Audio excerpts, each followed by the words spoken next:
Good afternoon, everyone. Hope you've been enjoying today's sessions. My name's Celeste Royce. I'm an assistant professor at Harvard Medical School, and I'm the clerkship director for OB-GYN at Beth Israel Deaconess Medical Center. My My name co-presenters, is, my name is Dr. Stephanie Conyers. I am a current PGY2 at Beth Israel Deaconess Medical Center.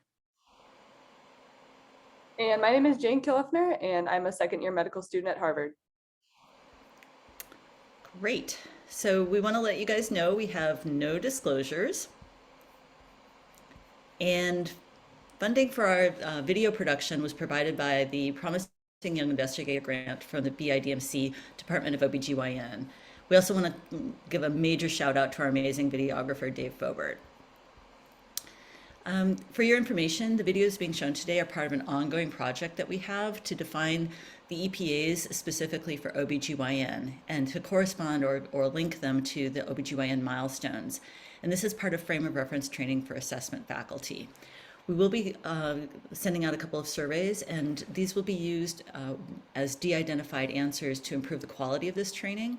The participation in the surveys and in any group activities is voluntary, and we hope that you will help with the project to improve the quality. This has been approved by our OEQI, or IRB, and you're welcome to participate in the session with or without the surveys. And then we want to acknowledge that we are focusing on two types of bias in this presentation, racial and gender. And this is for two reasons. One is the urgency of addressing racism and structural racism in medical education, and the ubiquity of racial, sexual, and gender bias, even in OB-GYN. The other reason is that these two are the areas that are probably the best studied and documented in the literature. But we want to recognize that bias affects many different identities, including religious groups, disabled community, and other stereotyped and marginalized groups. And our aim is for a world where biases are acknowledged as part of the human experience, but mitigated to allow and achieve equity and opportunity. So with those introductory remarks, I'm going to turn the discussion over to Dr. Conyers to start out. Hello, everyone again. So just to begin off, we have our learning objectives clearly stated on this slide, which are one, to explain the role of implicit bias in learning assessments, then to define entrustability for OB-GYN specific EPAs, and then to apply 3 strategies to mitigate bias in grading and understand the learning perspective of equitable assessment outcomes. In terms of our outline of what we'll be discussing today, it's listed on this slide. At first, we want to get to know each other and our audience with a couple of prompting questions that we'll have soon thereafter.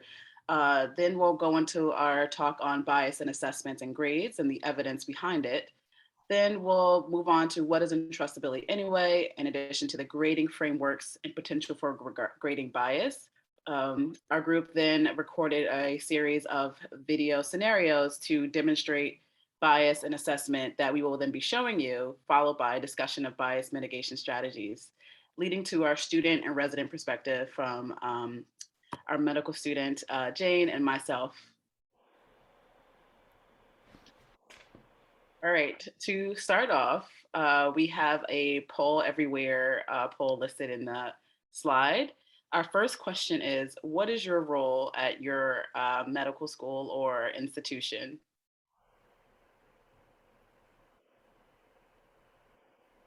You should be able to go to the website at the top, and it will ask you to register. This just takes an email and a password. You may have already registered with Poll Everywhere in previous conferences, but if you're having trouble, let us know. And we can also throw it in the chat like Dr. Everett just did. So we're going to give about 20 seconds for this.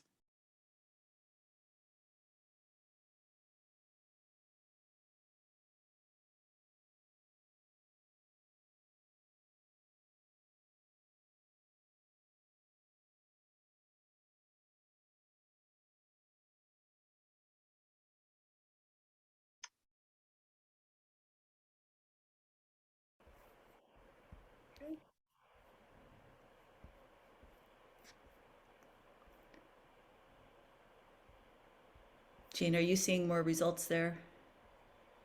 Okay.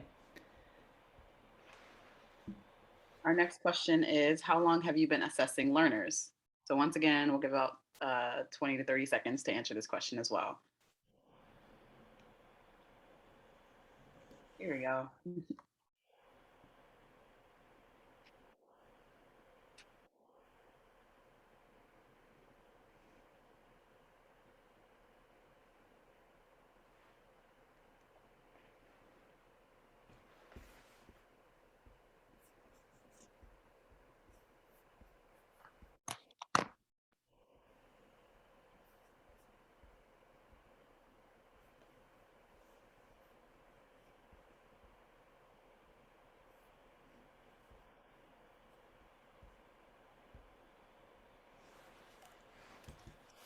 Okay.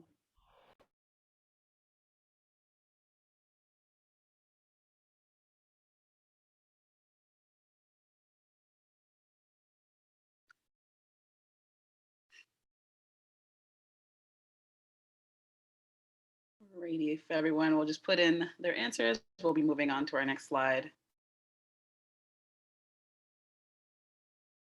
Next, does your institution mandate bias training for faculty?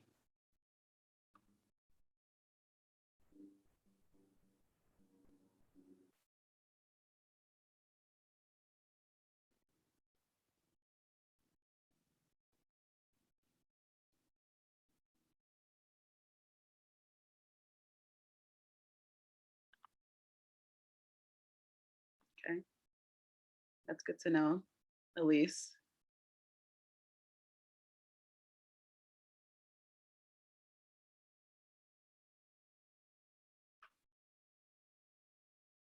Sorry, Allison says that some roles do have mandated training, but it's not universal. Got it.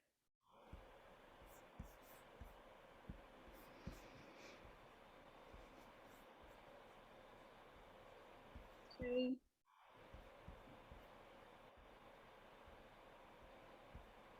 Next question is looking at your clerkship grading rubric. What are components of this that you have that are listed here?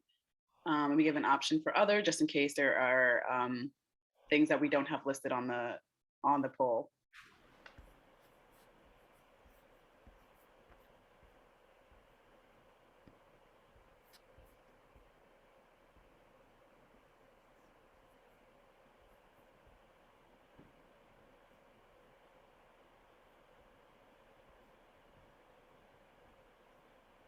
Looking like shelf exams and competency-based assessments and OSCEs are largely integrated. Interesting to see. Okay.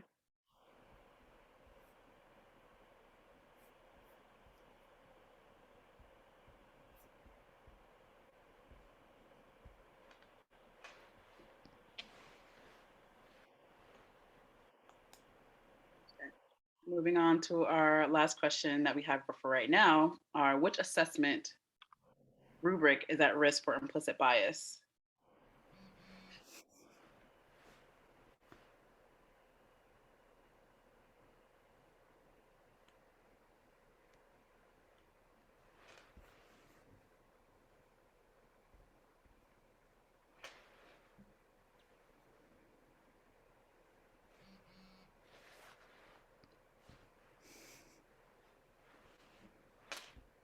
All right, I think as a lot of us are aware, and as Elise just placed into the group chat, all of them.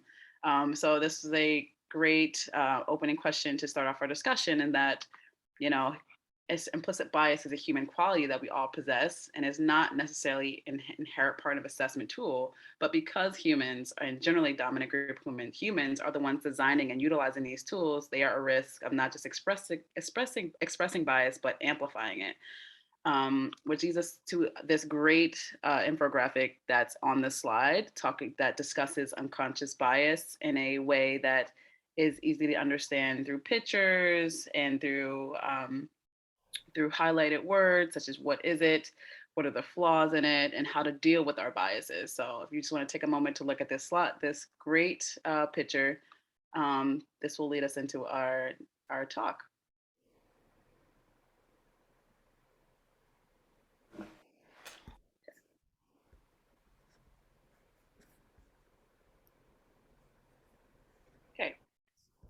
So to begin, implicit bias in assessment and grading. Where can it be seen? As we all are pretty aware, it can be seen in all forms of the grading rubric that we use in creating our students' grades and our learning assessments. Specifically, in terms of where evidence has been demonstrated, where implicit bias is seen, are narratives, standardized testing, which we see in our shelf exams, as well as our USMLEs, board examinations, and direct observations and honors and awards.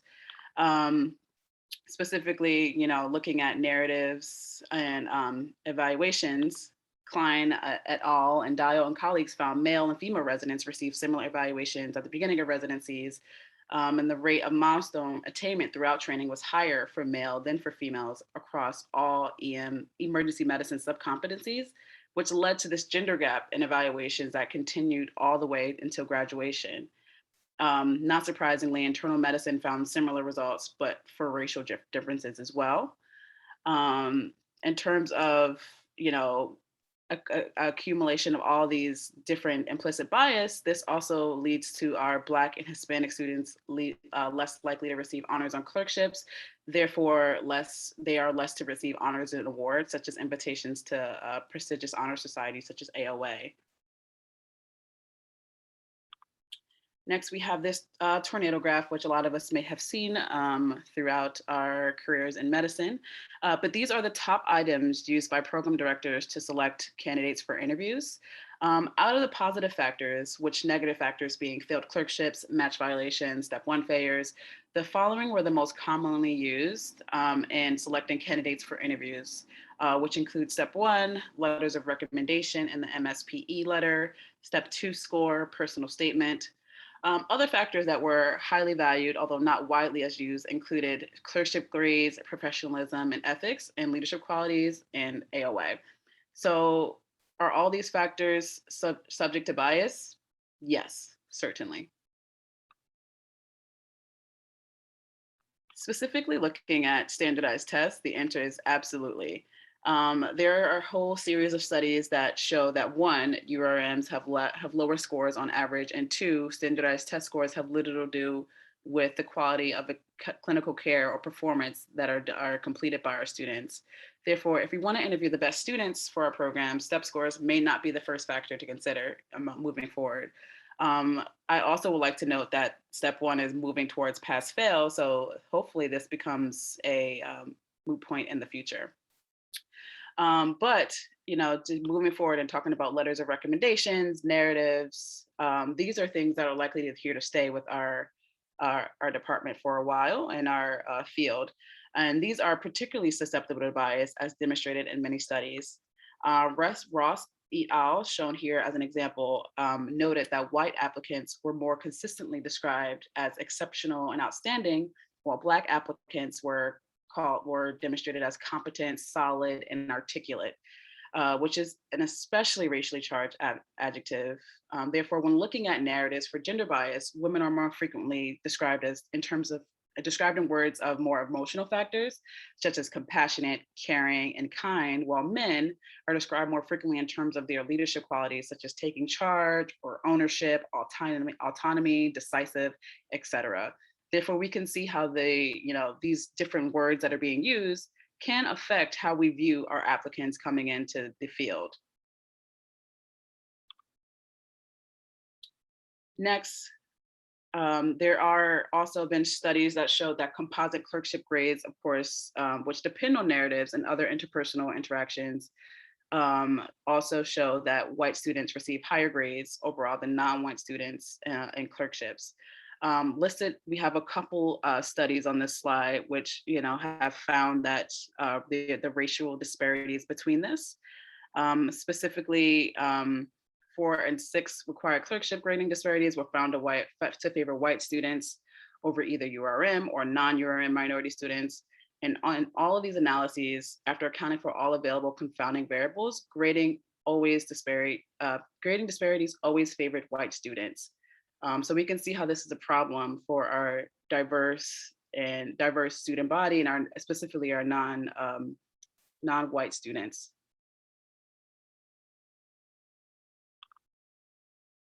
Next, I'll turn it over to Dr. Royce, who will continue on with our discussion. Thanks, Dr. Conyers, for that great summary. So we've seen that assessment outcomes are different based on gender and race. And again, there's less in the literature on other types of bias, but we want to acknowledge that that does exist. I would say fewer medical educators these days will express explicit bias or outright discrimination. So how does bias creep into assessment? Well, if we turn to cognitive psychology, we can get some insight into this. You're all probably familiar with the dual processing model that was popularized by Daniel Kahneman in the book Thinking Fast and Slow. And this holds that when processing information, humans either use type 1 thinking, which is the fast, intuitive, automatic thinking, or type 2, which is more deliberative, thoughtful, slow, and effortful. And there's a fair amount of data that shows that assessments, and especially clinical assessments, are made using type 1 thinking. And this is where bias can occur, right? Because when we engage in type 1 thinking, we're relying on heuristics, those mental shortcuts which can easily devolve into stereotype. We then act on those stereotypes, which we know from our culture, even if we don't explicitly believe them or if we explicitly don't endorse them. So we see a young Black man not as a medical student holding a cell phone, drinking a soda with a backpack full of books, but as a gang member holding a gun with a backpack full of drugs and drinking a beer. And of course, that's an extreme example, but it helps to illustrate how we make these associations. And once the association's made, it's really hard to let that not affect your thinking. And so looking at this from the educator's perspective, there are conditions of cognitive overload that, like limited time, high stress work conditions, and elements of uncertainty, both in terms of our clinical environment, but also uncertainty about our learners, which increase our dependence on this type 1 processing. And of course, faculty and residents are on the front lines making assessments in real time in clinical scenarios. From the learner's perspective, as we heard about earlier, stereotype threat, the idea that members of groups that are traditionally stereotyped will perform less well when they're reminded of that group affiliation. This can affect our learners' performance in the clinical realm as well, and lead to kind of a spiral of bias. And I want to acknowledge that Dr. Everett threw into the chat the idea that we might want to even call this not implicit bias, but bias, so that we're more likely to own it. And I think that's a fair statement. So are there ways for us to debias our thinking, or are there systemic or structural interventions that we can put into place to mitigate bias when it happens? And the answer is probably so. Devine et al. Had studied an intervention, for example, to decrease implicit racial bias in the clinical setting. And their intervention was a series of workshops, produced reductions in implicit bias that lasted for about 8 weeks. The intervention also increased awareness of bias and concern about discrimination in the participants, but it didn't actually lead to any changes in their behavior. So that's kind of interesting that on the individual level, we're not great at changing behavior. So maybe we can build things into our assessment environment that will help us out. And in fact, Forster et al. Did a meta-analysis of about 500 interventional studies from across education, so not just medical education. And they showed that structural changes may actually be effective at changing outcomes in terms of assessment. The successful interventions included decreasing cognitive load for the assessors, providing adequate time and a lower stress environment for making assessments in, anonymized or de-identified grading, and then standardized evaluations. And of course, the first three of these we might be able to achieve in a clinical setting. It's really hard to de-identify grading in a clinical setting, though. So let's concentrate on that last one, standardized evaluations. But before we do that, we do have another survey. Okay, so we'd like to know what strategies you all have in your institutions for grades to mitigate bias.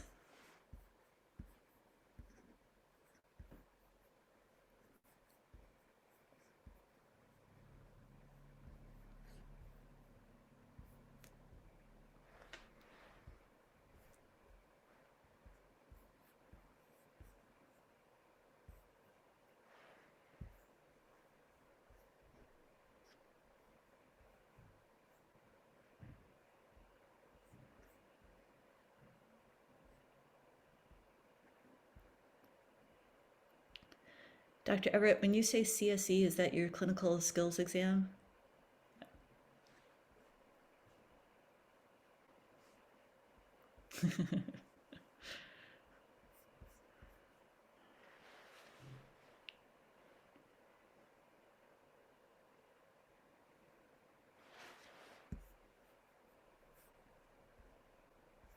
Great. Grading committees.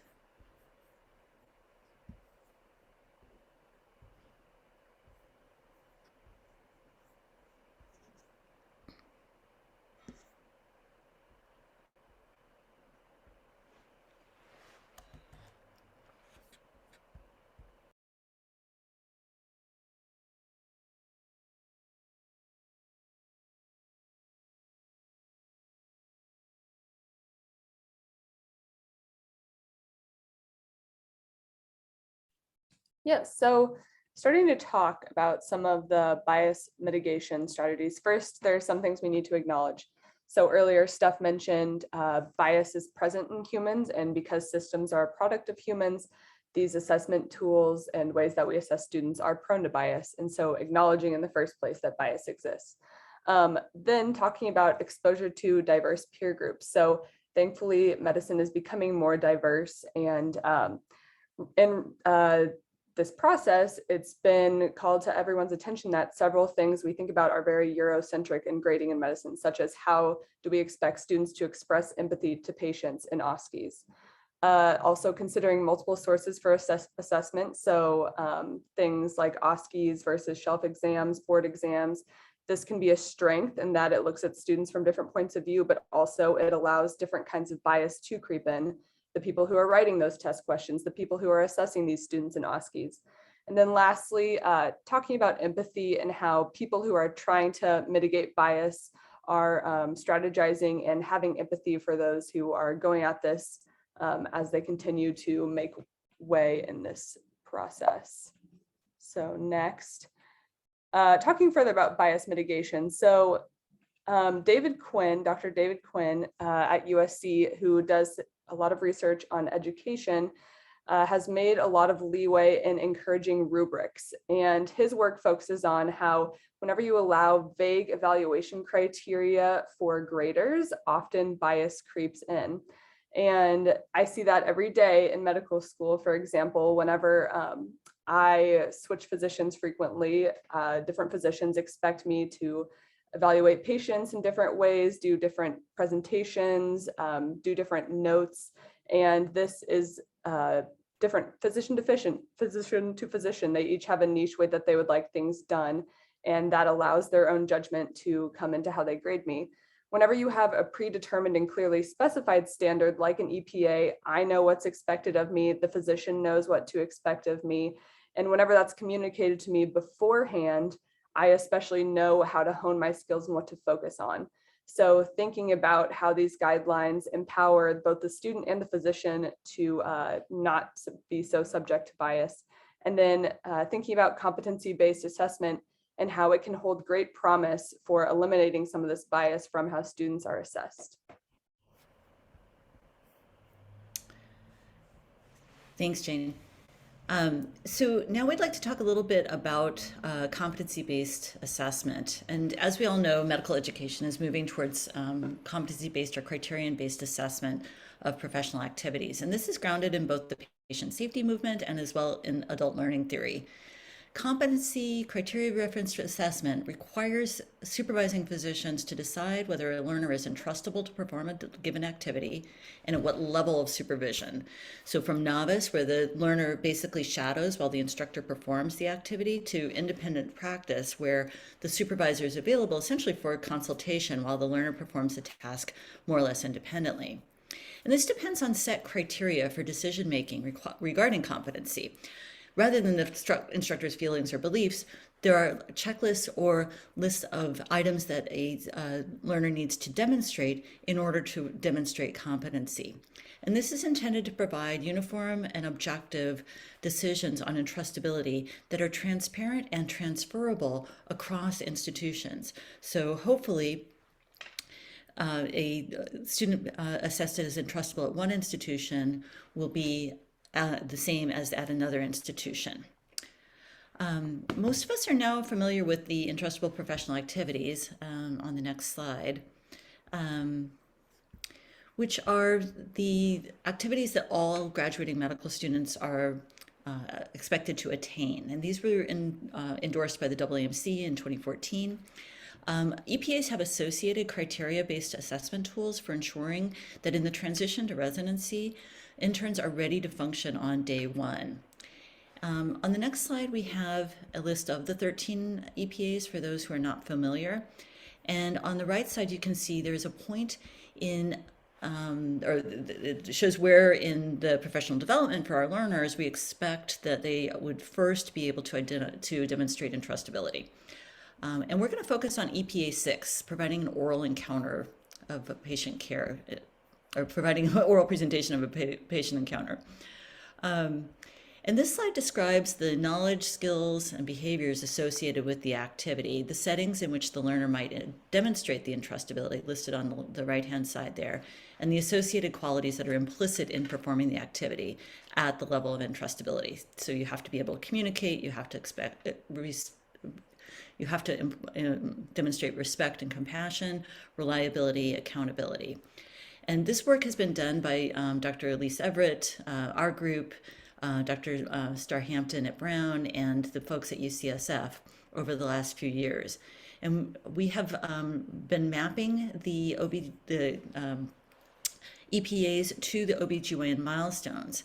And this is intended to link the assessment frameworks from UME to GME to provide us with a better way of transitioning our learners from undergraduate to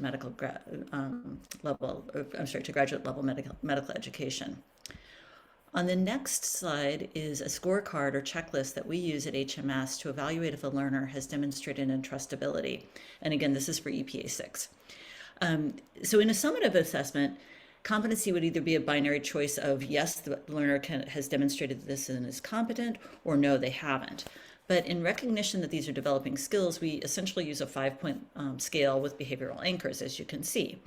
And this is not used to assign grades, but rather to give learners a transparent accounting of where they are in their own professional development.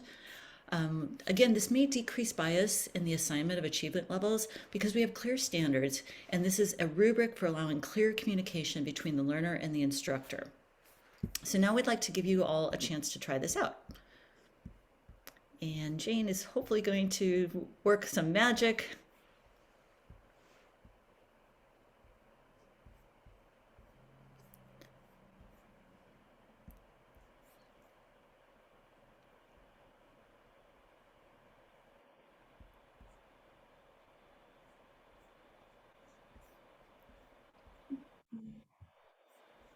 There might be audio.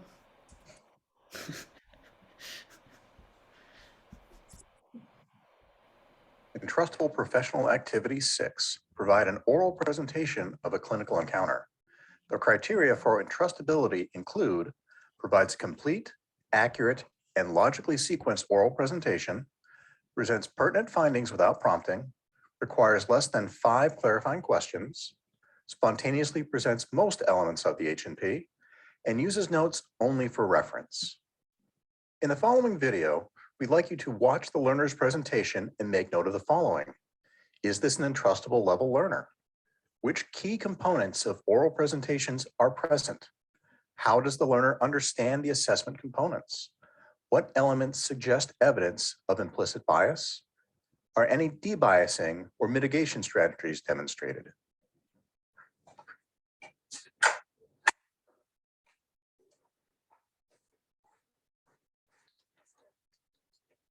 Oh, hey, Jane. Hey. You finished with Miss B? Yes, I just got out. Do you mind if I present to you? Yeah, of course. Okay. So Miss B is a 37-year-old G2P2 cisgender woman who has a pregnant past medical history of endometriosis, presenting to our clinic today with a chief concern of irregular periods and pain. Her last menstrual period was 2 weeks.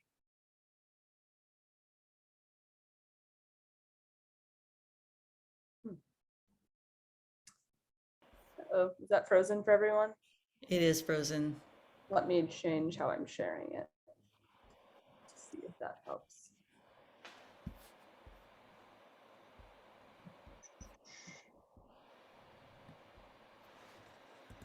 experiencing some right-sided lower quadrant abdominal pain about 2 days ago, which was intermittent aching, not radiating. It's about 2 out of 10 at baseline, but can get as high as 8 out of 10 at times. It's not associated with any bowel or bladder function, but she hasn't felt anything like this before. She's tried taking ibuprofen. It did help a little bit, but only a little bit. She states her bowel movements are normal right now, no pain or rectal bleeding, no dysuria, no urgency, no other urinary symptoms. She does have a little bit of nausea that's lasted the past 2 days, and it's a lot worse in the morning and whenever her right lower quadrant pain is flaring. So she's mutually monogamous with her cisgender male husband of 8 years. They're not trying to conceive, but Ms. B says they would be okay if they were pregnant. They only use condoms most of the time right now. She has her history of endometriosis, like I mentioned earlier. She was diagnosed at 22 with laparoscopy, and then used continuous oral contraceptive for many years. She did have chlamydia as a teenager. Was treated at the time. No other history of STIs. All normal pap smears. Her last one was about 2 years ago. She's never had a mammogram. She stopped using the oral contraceptives when she was trying to conceive about 8 years ago. And since then, she has had 2 normal spontaneous vaginal deliveries at term 4 years ago and 2 years ago. She did say it took her about 4 years to get pregnant with her first child, though. I reviewed her past medical history with her in the EMR, confirmed all of it with her. She has no current medical problems. Only surgical history was the laparoscopy at 22. She has had multiple UTIs in the past. I reviewed her medications with her. She only takes vitamin D and calcium. She has received her flu and COVID vaccine this year. Her family history is unremarkable. Both her parents are alive. Her children are both healthy.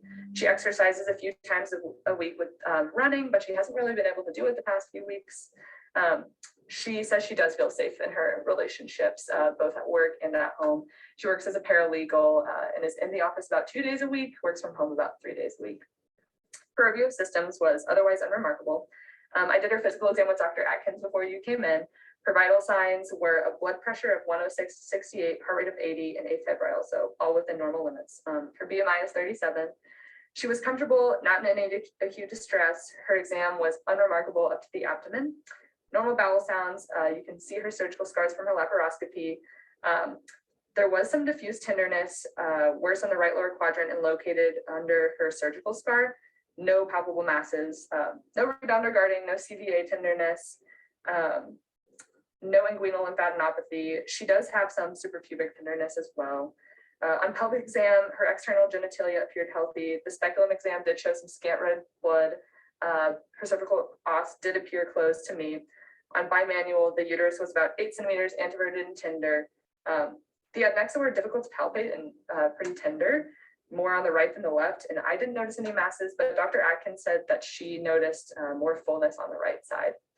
So the testing done so far includes a urine pregnancy test, which was faintly positive, and a urine dipstick, which was notable for trace blood. I collected swabs for gonorrhea and chlamydia. Okay. And so in summary, Miss B is a 37-year-old multiparous woman presenting with irregular menses, right lower quadrant pain, and newly diagnosed as pregnant. Great job, Jane. But just to clarify, when did you say her last menstrual period was? It was 2 weeks ago, and it was just 1 day of light spotting. Okay, okay. So with that presentation, what do you think is going on with Miss B? Yeah, so I think her current presentation is most consistent with an ectopic pregnancy. I really want to order a CBC, a quantitative HCG, and a pelvic ultrasound, and a blood type. If she does have an ectopic, I think we should talk to her about giving her methotrexate. I think she'd be a good candidate. I asked Jeff to draw her blood and call down to ultrasound to add her on for an urgent scan. And I explained that I'm concerned about an ectopic pregnancy. Other possibilities could be a UTI based on the hematuria and suprapubic pain. I think we should send a UA, but I think it's less likely. Okay. And so did you order a urine analysis? Well, I was thinking she could have a UTI, but I'm not certain if the trace blood potentially was from her vaginal bleeding. She also said this pain is different than any pain she's experienced before, and she has had several UTIs. She doesn't have any urgency, any dysuria, and so I hadn't ordered it yet. All right, well, that's a great thought. I'm really glad you're keeping an open mind. So what else do you think could be going on? She could also have an endometrioma. That wouldn't explain her positive pregnancy test, though. or the irregular menses. She could have ovarian torsion. Maybe that's more likely if she has an IUP and a corpus luteum cyst. Okay. The ultrasound would help us clarify that, though. Okay, that's very true. All right, so How would you rate the learner? Please assign a level of entrustability for the learner. Are they pre-entrustable at level 1, emerging at level 3, or entrustable at level 5? Or do they fall in between at a level 2 or a level 4? Please feel free to pause here while you make your assessment.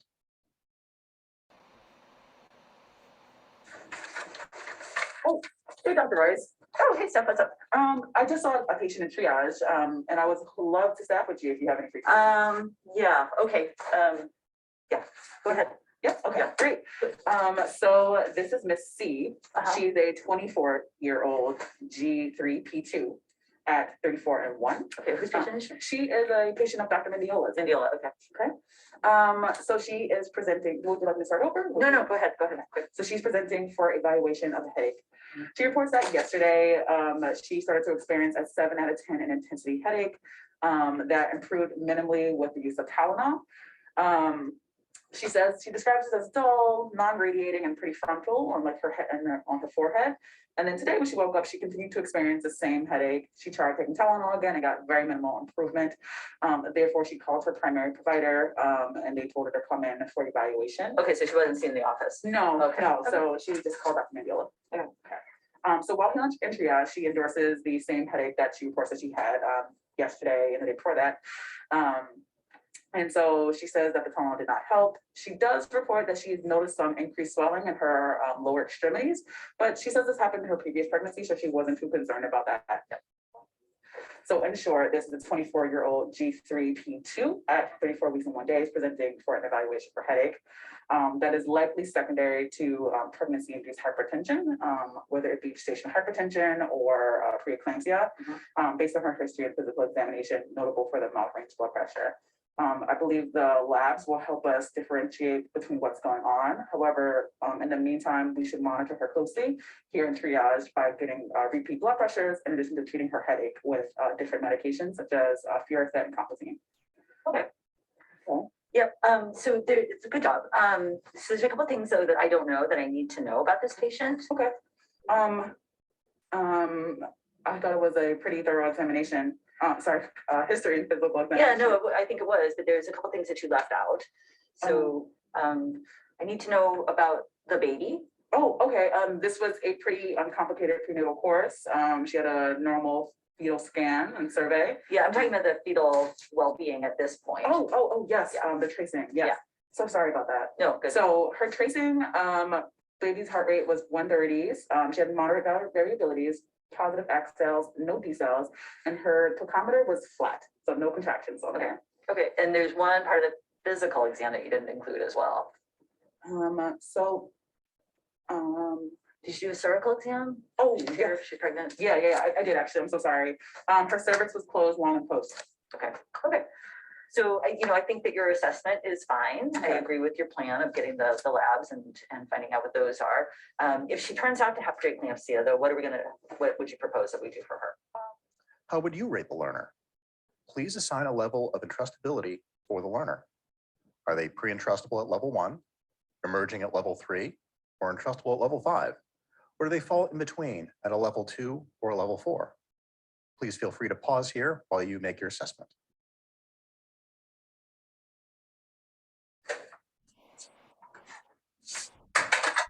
Good job, James. Are you ready to present to Dr. Woods? I think so. I think I have all my notes down. All right, perfect. Let's go find it. Okay. Well, perfect. Dr. Rice, Hey, Steph, how's it going? I'm good. Would you be okay if Jane and I presented a patient to you? Oh, sure. Hi, Jane. How you doing? Good, how are you? I'm good, thanks. Do you want to pull up a chair here? Perfect. Yeah.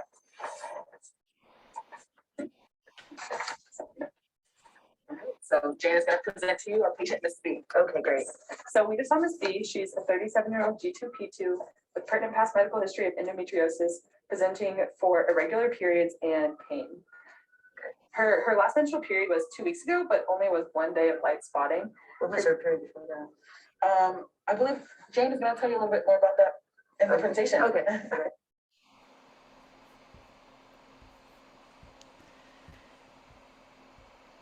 So, any thoughts about, first of all, whether this was a entrustable learner? And then second of all, we can talk about how bias may have crept into the two interactions.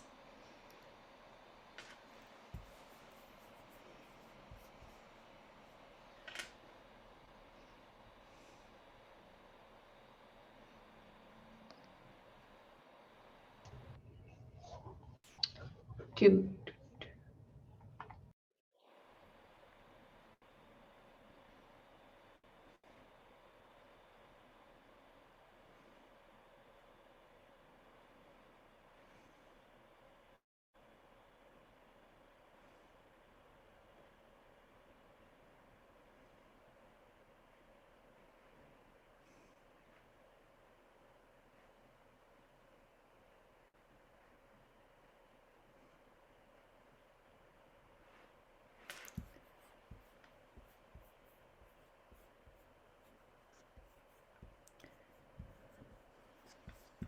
Great. Yeah, so this learner in the first scenario did most, if not all, of the things that we expect for an entrustable learner.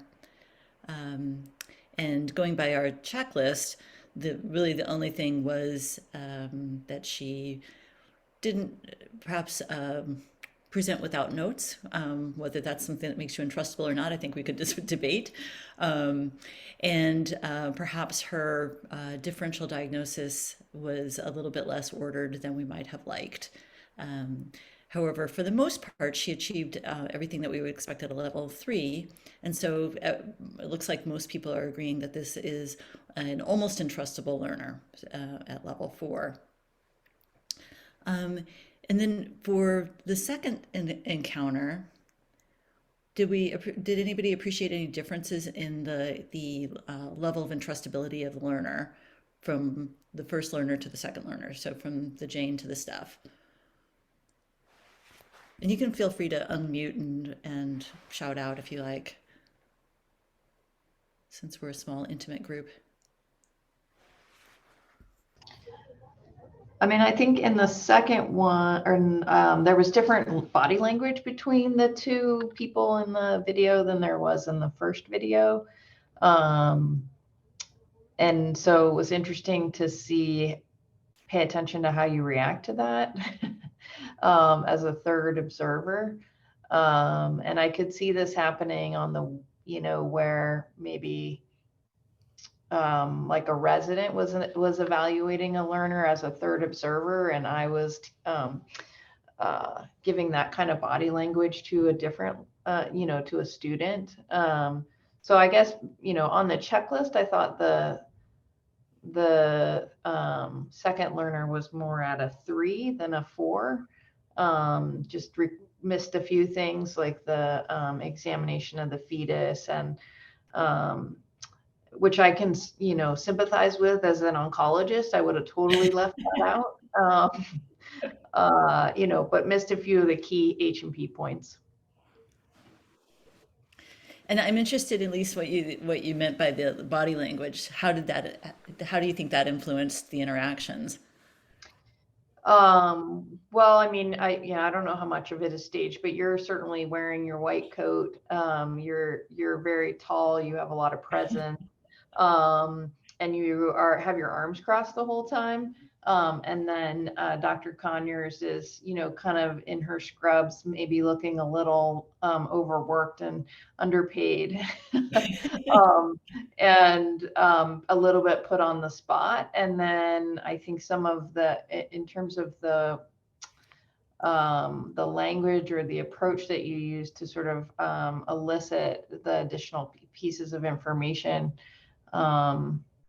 was perhaps a little bit different than in the first one. Mm-hmm. Are there other thoughts about the videos?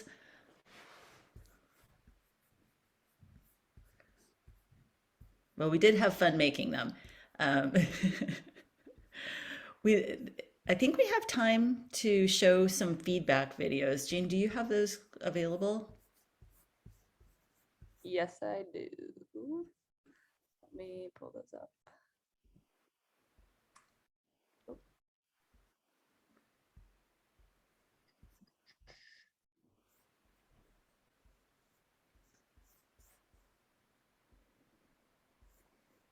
I'm waiting for the Zoom toolbar to go back. Oh. Yeah, I think it's, oh, here we go. Great.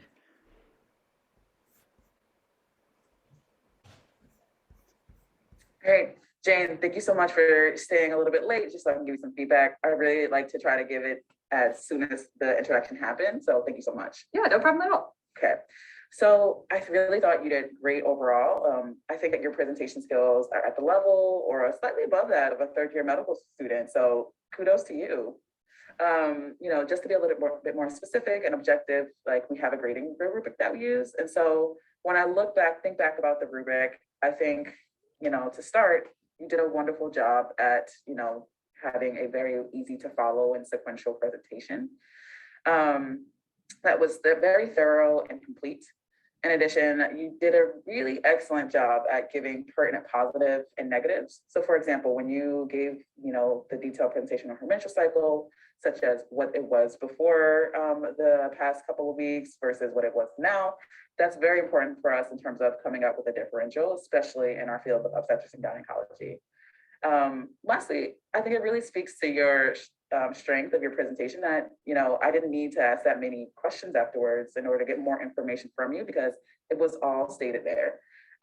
In addition, it also was, excellent that I was able to understand your thought process when it came down to it, at the end when I was asking those questions. Thanks. Is there anything that I could work on for the next presentation that you can think of? Yeah, of course. There's always room for growth. When I think back to the presentation and, things that you were doing and saying, I think the one thing that stood out to me was that you referred to your notes a lot, which that is very common for someone beginning, on the wards and the clerkships. It's super common. So, but you want to get to the point where you're not using your notes as much and you're not, having your head in the paper so much. That just comes with skills, with time and practice. So don't you worry too much about that. But I just want you to be aware that that's something that you should be working towards. Yeah, I think that's a good goal for me to, continue to take a detailed history, but maybe be better able to say it in a narrative format without looking at my notes as much. Thanks. Exactly. And so like I said, that will come with time and with practice. So, just to close out, you did a really great job at, being easy to follow, giving the information in a sequential manner, and giving important positive and negatives to the point where, I didn't need to ask you that many questions. So great job, Jane, and keep it up. Thanks, Dr. Conyers. All right, good luck. Thanks.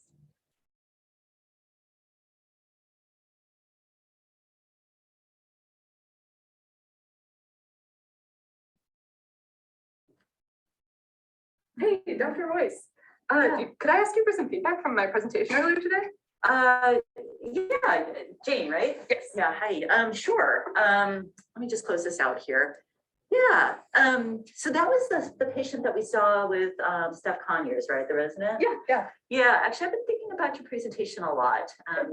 And there are some places where you could improve. Okay. I think, all I saw was your presentation. I wasn't in the room with you when you saw the patient, and I knew that you had seen the patient with Dr. Atkins. So all I can give you feedback on is actually your presentation skills, not anything else. Okay. But I'm assuming that you that all of the medications and stuff you checked with the patient, not just looking in the electronic medical record. That wasn't really clear from your presentation. Yeah. I actually don't think I did do that, but definitely something I'll try to incorporate tomorrow. Yeah, so that's one thing that we want on oral presentations is that you report accurately what you found out, but then what you verified if it's something that was written and gathered by someone else, which is fine. Mm-hmm. You were extraordinarily thorough. Mm-hmm. Although I had to ask a lot of questions, Mm-hmm.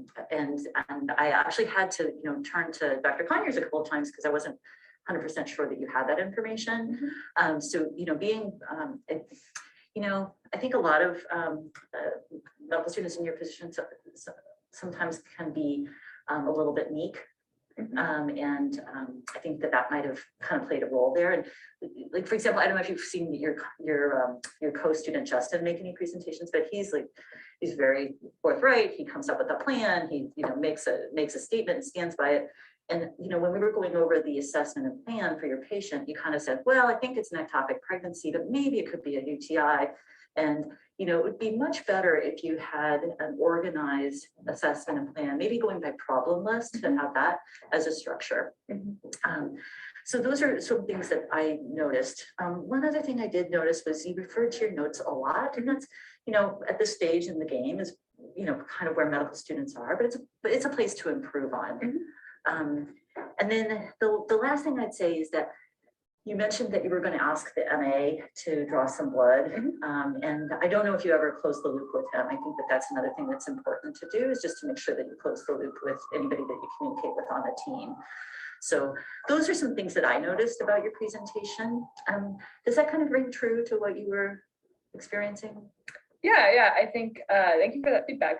I'll definitely talk to Justin and kind of ask if he uses any particular format, and try to look at my notes less in the future. I did get to talk to EMA, so I do know that the blood is drawn, but good. yeah, thank you for that feedback.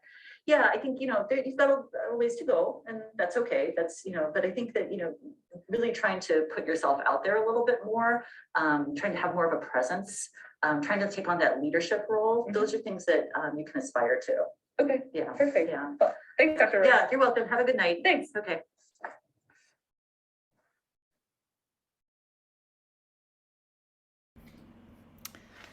So, any thoughts about the different types of behaviors or interactions demonstrated in the two feedback sessions?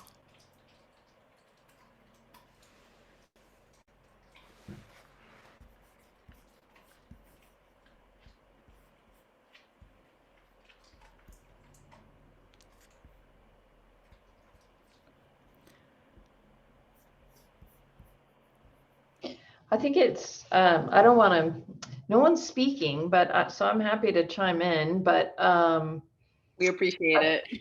I think it's always dangerous to compare students to other students, because then you get away from this criterion based, which is you're trying to stick with because it's less biased. I guess I would say I would love to strive for no bias, but I'm not sure that's attainable.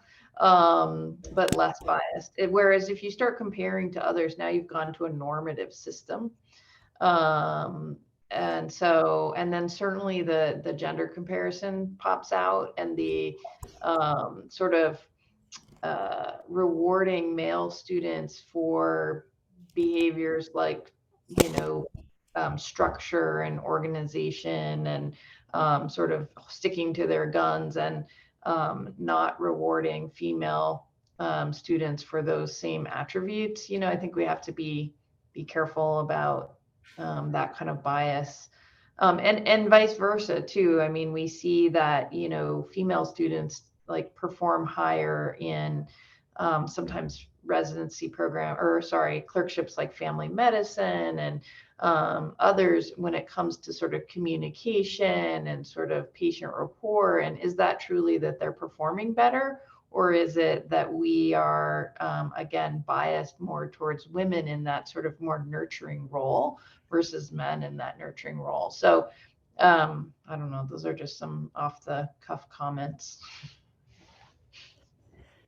Yeah, I think you picked up on a lot of what we were trying to demonstrate with the feedback. Is that it is really easy, and particularly again when you're in the second video was supposed to demonstrate somebody who was busy, who was being interrupted. So Jane and Steph's interaction had been scheduled. They sat down. Jane was thanked for making time for it. Steph was thanked for making time for it. Whereas the Celeste Jane interaction was hurried, like interrupting, and feeling very put on the spot about giving feedback. Angela says that her mic is not working, so she can't talk. And Allison, you've made it back from the cold. Yeah, Allison's here and inside today, so that's a plus. That was crazy, Allison. Yeah, we got power back. It's remarkable what power can do. Power Right. and cell phone signal. Yeah. Well, I think Oh, I go was ahead. going to say, it was striking to see the differences there, and I'm just like having a hard time putting into words, but also trying to figure out like, oh my gosh, how many times have I done similar things? I think I'm really cognizant, like Elise was saying, to never compare to other students and never really, oh well, so and so did this or so and so did that. Like that, I think is kind of ingrained in me. But I think it is really hard when we don't have, when there are 4 things. I'm staffing continuity clinic for 3 residents, and I'm this and I'm that. Like, how do we really avoid some of these pitfalls? So, and how do we create the safe space for our learners? I mean, that's the thing. And I feel like for many of my learners who have experienced the institutionalized racism their whole lives, but particularly in medical training, I really struggle to create safe spaces where they can get this feedback and not be hurt in the process. Yeah, and as Angela put in the chat, the in the first scenario, the student was relaxed and was really able to receive the feedback and potentially act on it in a more effective way. In the interest of time, I want to give Jane and Steph the last few words here to wrap us up with the student and the trainee perspective on assessments and bias in assessment. Yeah, so medical student perspective, again, my name is Jane, harshly compared to Justin just minutes ago. So thinking about these tools, including medical students, in my unbiased opinion, is always a great idea. I'm really excited about my generation of physicians, and I think making sure that your students give feedback both after they've utilized these tools, and that you allow them to help create these tools, I think will really help bring some great mitigation to the table. And then my own experience, I just got done with my OBGYN clerkship. In our syllabus, it defined the EPAs we'd be working on. It talked about what was expected of us for notes and for presentations and for things like that. And it really set me up for the clerkship by showing me how I could hone my skills in Excel. And I really appreciated that because it didn't leave me guessing what to work on. And then just talking about bias and micro and macroaggressions, acknowledging that there is a decrease in Black OBGYNs in recent years. And some research has shown that that is directly linked to micro and macroaggressions experienced on clerkship. And so recognizing that by improving this field and by mitigating bias, you're creating a more safe social network for minoritized students and helping them feel more welcome in this specialty, which is so important. And moving on to let Steph finish out. Oh, sorry, Steph. No worries. Thank you, Jane. So, when you start off as an intern and you start residency, you transition not only from being a student to a doctor, but you're also now transitioning from being evaluated to being an evaluator of medical students, if you're at an academic institution. So that in itself is a mind-boggling transition for, a lot of residents. And it's hard to incorporate that, into your, especially during your intern year. And then you try to get better as time goes on. But it's kind of hard to, incorporate that into the million of other things that you're trying to do. When you're, learning how to be a resident. One thing that, I appreciated my residency for doing is that we had most recently in December, we had a professionalism workshop on, how to, give feedback on the fly, like how to incorporate, great med ed strategies on the floor, on labor and delivery, where that is by far one of the busiest places for an OBGYN, and even in the OR, for our GYNs. So just having sessions like that are very, very well accepted by residents, because it gives us opportunity to learn how to do things and to learn from each other, and in terms of see what we're doing. In terms of experience with workplace-based competencies, similar to Jane, at our institution, we have a chart that demonstrates where each year of residency, the milestones you should be meeting and the things that you should be accomplishing while you're on the labor and delivery floor, GYN, and ambulatory clinics. That makes it very clear and cut, the things that you should be working on, so that you're not surprised at your mid-clerkship feedback, your mid-year feedback or your end-of-year feedback when you're getting evaluation. In terms of roles of residents and co-creation of tools, that should be like given. Like you should include the people that you're evaluating in terms and to the assessments that you're doing. So I think that one is a big, a big and important part of the training perspective. And lastly, as a Black cisgendered woman, I have faced, microaggressions in every aspect of my training, from high school, college, undergrad, medical school, and even in residency. And I think one of the important takeaways that I've learned in residency thus far is that microaggressions are going to be faced, no matter how many, sessions that we do or trainings that we try to implement. But what I think important is for our evaluators to know from the other side is that just having an open mind and an open ear, it means so much to, me and other like residents of colors when you're facing these microaggressions, because things that may seem small, like such as mistaking another resident of color for another resident of color, means so much, to trainees such as myself, when that has happened before, where, at the end of a long day, when you work with an attending for a million times and they call you by the wrong name of another assessment, you begin to wonder, like, are they even assessing the right resident? Or do they even know me? So these are important things that should be noted, for, your URMs and for your minority trainees when creating learning environments, because these are things that can be affecting the way that they interact with you on a day-to-day and interacting with patients and how they see themselves within the field. So that's, for me, like, this is like one of the most important takeaways from the talk. And like, for me, from my training perspective, is to really I think the best part of my training and at the BI and at Harvard is that, we're open about the flaws that we have, and we're very open about how we're working towards fixing these flaws. And so I think that was a great transition I saw from my medical school versus my residency. And I hope that, all training programs get to be like that at some point. Our next slide is talking about bias mitigation and assessment. And I think it's super important. This article just recently came out in December of 2021 that talk about the do's and don'ts in terms of mitigation of bias.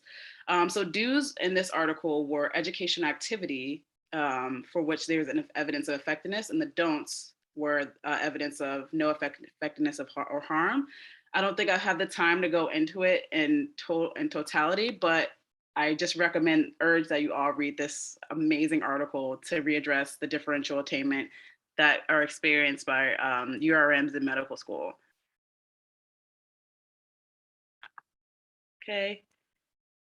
So lastly, in summary, summarize, implicit bias can affect, oh, this is Jane, sorry. Oh, no. So in summary, implicit bias can affect learner assessment. Bias itself, bias alone without the implicit part, can affect learner assessment. Debiasing and mitigation strategies may be effective. Learners are acutely aware of bias and the need for equitable assessment. Biased assessments can have long-term effects on career and specialty choice, and competency-based assessment may mitigate systemic and individual bias by setting criterion-based standards. And we're here for any questions and comments. And here is our contact information. Thank you to everyone who came out. We appreciate all the support and all the conversations that were had.